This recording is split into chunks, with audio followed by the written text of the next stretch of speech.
अब डिस्कस करते हैं question number 5। Without expanding prove that determinant of b plus c q plus r y plus z, second row है c plus a r plus p z plus x, and third row है a plus b p plus q x plus y equal to 2 times determinant of a p x b q y and c r z। तो देखते हैं हम ये determinant हम कैसे prove कर सकते हैं। अब लेफ्ट हैंड साइड तो एज इट इज मैंने नोट डाउन कर लिया है। अब यहां पर एक सबसे बड़ा हिंट दिया है, हमें यहां पे 2 चाहिए, राइट। तो अगर हम ये तीनों रोज को एड अप कर देते हैं यानी r1 plus r2 plus r3 और उसको रिप्लेस कर देते हैं r1 पे, तो हमें ये r1 नया r1 मिल जाता है as 2a plus 2b plus 2c। वैसे ही यहां पर हमें एलिमेंट मिलेगा 2p plus 2q plus 2r और थर्ड एलिमेंट हमें मिलेगा 2x plus 2y plus 2z। Basically हमने क्या किया है, r1 plus r2 plus r3 को रिप्लेस कर दिया है r1 की जगह पर। सो ध्यान से देखिए, अगर ये तीनों को हम ऐड करते हैं तो a प्लस a 2a हो जाता है, फिर यहां से 2b आता है, यहां से 2c आता है, तो ये फर्स्ट टर्म बन गया। वैसे ये तीनों को ऐड करने पर ये सेकंड टर्म आ जाता है और ये तीनों को ऐड करते हैं तो ये थर्ड टर्म बन जाता है। अब थ्रू आउट इसमें 2 कॉमन फैक्टर है तो वो हम बाहर ले लेते हैं यहां पर, तो हमें ये 2 जो टर्म है वो हमें मिल चुका है। अब अंदर रह जाता है a प्लस बी प्लस सी p plus q plus r x plus y plus z, r2 and r3 remain the same. अब राइट हैंड साइड पे अगर आप देखें तो एक एक सिंगल लेटर ही चाहिए हमें। तो a प्लस बी प्लस सी है, अगर इसमें से हम c एंड a सबट्रैक्ट कर दें, राइट, तो बचेगा b। वैसे ही p plus q plus r में से अगर ये दोनों एलिमेंट्स हम सबट्रैक्ट कर देते हैं, मतलब r एंड p अगर सबट्रैक्ट करते हैं तो रह जाएगा q। और x plus y plus z में से अगर हम z एंड x को सबट्रैक्ट कर देते हैं तो रह जाएगा y, यानी हमें मिलेगा b q एंड y। ये वाला रो हमें ऑब्टेन हो जाएगा। हम इंटरचेंज लेटर करेंगे लेकिन हमें b q y ये 3 टर्म्स मिल जाएंगे। सो यहां पर हमने वही स्टेप किया है, r1 को r1 माइनस r2 से रिप्लेस किया है। तो अगर ये दोनों को हम सबट्रैक्ट करते हैं तो c एंड a कैंसिल होके मिल जाएगा b, यहां पर p एंड r सबट्रैक्ट होके रह जाएगा q and z and x subtract होकर रह जाएगा y। Again r2 and r3 remain the same. तो हमें एक रो तो मिल गया। अब फोकस कीजिए, हमें क्या चाहिए, a p एंड x चाहिए and c r and z।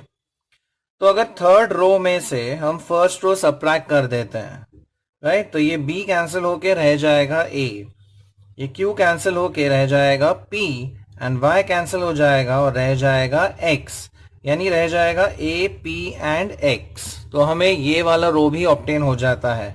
So next step would be r3 minus r1। So r3 को हम सबट्रैक्ट करते हैं r1 के साथ। So a plus b minus b term रहता है a, p plus q minus q यहाँ आ जाता है p and x plus y minus y तो रह जाता है x। तो b q y आ गया, a p एंड x ये भी मिल गए। सो a p x is obtained, b q y is also obtained. अब रह गया c r एंड z। अब यहाँ c r एंड z चाहिए, मतलब a p एंड x नहीं चाहिए, राइट। तो हम इन दोनों को सबट्रैक्ट कर देते हैं, यानी r2 minus r3। So c plus a minus a, remaining term would be c, r plus p minus p ये रह जाता है r, z plus x minus x तो रह जाएगा z। तो अब हमें तीनों रोज तो मिल गए लेकिन उनका ऑर्डर करेक्ट नहीं है, तो हम उसे रीअरेंज करते हैं, रोज को हम इंटरचेंज करते हैं। तो हमें पहला रो चाहिए a p एंड x। अब यहां पर a p एंड x है थर्ड पोजीशन पे, राइट, थर्ड रो में। सो हम इंटरचेंज करते हैं r1 एंड r3। एंड जैसे कि डिटर्मिनेंट की प्रॉपर्टी, अगर हम 2 रोज इंटरचेंज करते हैं तो डिटर्मिनेंट की साइन चेंज हो जाती है। तो अगर हम r1 r3 को इंटरचेंज करते हैं, यहां पर देखिए हमने नेगेटिव साइन लिख लिया, तो r3 चला जाएगा r1 के पोजीशन में और r1 शिफ्ट हो जाएगा r3 के पोजीशन में। तो हमें मिला a p x c r z and b q y। अब भी राइट हैंड साइड मैच नहीं हो रहा है, बिकॉज सेकेंड रो हमें चाहिए बी क्यू एंड वाई और थर्ड रो चाहिए सी r Z.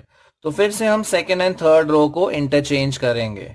So interchanging second and third row, again sign change हो जाएगा। अब ये नेगेटिव था, फिर से साइन चेंज, यानी कि क्या हो जाएगा, ये पॉजिटिव। सो फाइनली हमें मिलेगा 2 times a p x b q y and c r z. ये दोनों को हमने इंटरचेंज कर दिया, R2 interchange with R3। So finally you obtain the right hand side. Using the properties of determinants, show that determinant of 0 a minus b minus a 0 minus c b c 0 इसकी value है 0।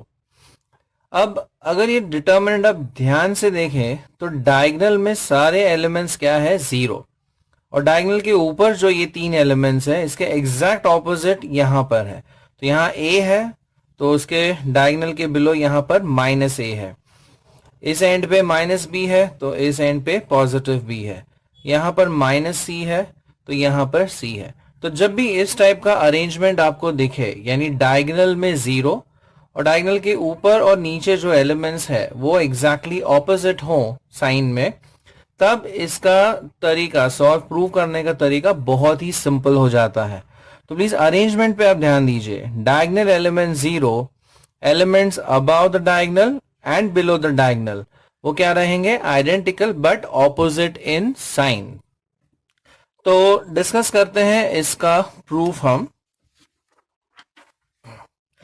Suppose इस determinant को हम नाम दे देते हैं d। So let d equal to determinant 0 a minus b minus a 0 minus c b c 0।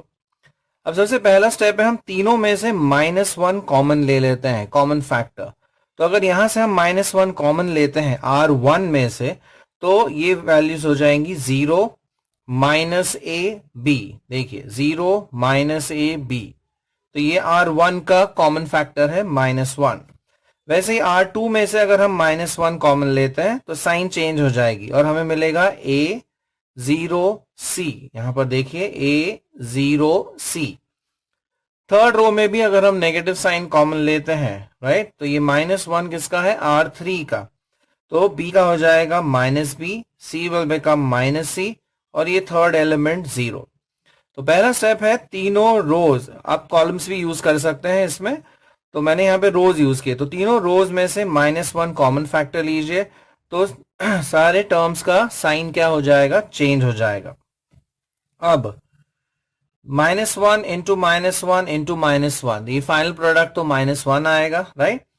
इस step के बाद आपको रोज एंड कॉलम्स इंटरचेंज करना है। अब जैसे हमें पता है कि अगर डिटर्मिनेंट्स की रोज एंड कॉलम्स को हम इंटरचेंज करते हैं, right, the value of determinant remains the same. तो रो को हमने इंटरचेंज किया है कॉलम्स के साथ, तो ये प्रोडक्ट तो -1 हुआ, और ये जो R1 R2 R3 है उसको हमने कन्वर्ट कर दिया C1 C2 C3 में। तो ये R1 है 0 माइनस ए बी, अब यहां पे देखिए ये इस कॉलम में आ गया 0 minus a b. Second row A0C बन गया second column A0C। Third row -B -C 0, ये बन गया थर्ड कॉलम -B -C 0। तो अगर आप ध्यान से देखें तो हमें ये वैल्यू जो है D की वापस रिपीट हुई दिखती है, right. So if you see यहाँ पे D क्या था, अगर आप 3 रोज देखें और यहां पर भी ये 3 रोज देखें तो एग्जैक्टली सेम आ गया, तो D क्या हो गया, रिपीट हो गया यहां पर। सो हम कह सकते हैं D is equal to -1 into D, या फिर D is equal to -D इस तरफ ले जाइए तो ये हो जाएगा 2D is equal to 0। Therefore हम कह सकते हैं D is equal to 0। So therefore determinant value यानी D की वैल्यू क्या है, इक्वल टू 0। तो अरेंजमेंट आप याद कीजिए, डायगोनल में 0 और डायगोनल के ऊपर और नीचे जो एलिमेंट्स है वो एग्जैक्टली ऑपोजिट होंगे साइन में, राइट। वैल्यू भी सेम, मतलब ABC, यहां पर भी ABC है, लेकिन इन तीनों का साइन और ये नीचे वाले 3 एलिमेंट्स का साइन एग्जैक्टली ऑपोजिट है। तो पहला स्टेप क्या करना है आपको, तीनों रोज या आप तीनों कॉलम्स भी यूज कर सकते हैं, तीनों रोज में से -1 फैक्टर कॉमन ले लीजिए। तो सारे एलिमेंट्स का साइन चेंज हो जाएगा, करेक्ट। उसके बाद रोज एंड कॉलम्स को इंटरचेंज करना है, तो राइट साइड पे फिर से डी यहाँ पे रिपीट होता हुआ दिखेगा आपको। So D is equal to minus D, so 2d is 0, finally D is equal to 0। Hence आपका प्रूफ आपको इजीली मिल जाएगा।